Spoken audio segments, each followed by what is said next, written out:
3:15 a.m. on November 13, 1974, a young man named Ronald D. Fionier committed a horrific act. He murdered his entire family in their home at 112 Ocean Avenue in Amityville, New York. Afterward, he claimed he was driven to kill by strange voices he heard inside the house.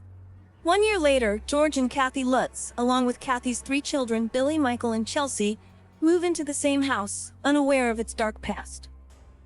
It doesn't take long before eerie, unexplained events begin happening around them.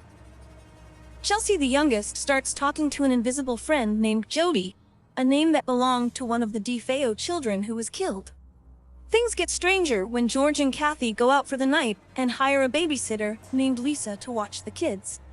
When Lisa arrives, she reveals that she had babysat for the DeFeo family before the murders.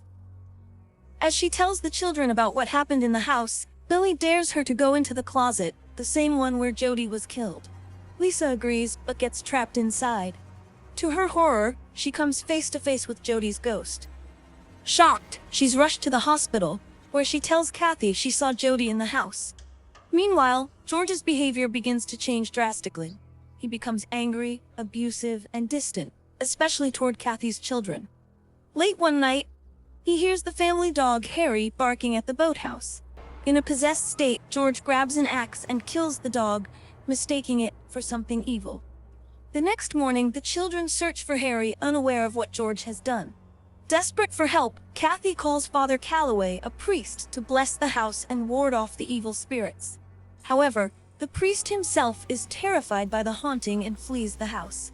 As the strange events escalate, Kathy discovers that the house was once the site of horrific acts by a cult preacher, Reverend Jeremiah Ketchum, who tortured Native Americans during his mission in the 17th century. Ketchum's evil is believed to be the source of the house's dark energy. As George becomes more consumed by the spirits, he experiences terrifying visions of Ketchum's victims. In a chilling encounter, he witnesses the ghostly preacher reenact his own suicide, splattering George with blood and pushing him further into possession. Kathy realizes that George's behavior is not his own. He's under the influence of the house's evil. Fearing for her family, she decides to leave, but George, now fully possessed, tries to kill her and the children. In a tense showdown, Kathy knocks George unconscious and drags him out of the house.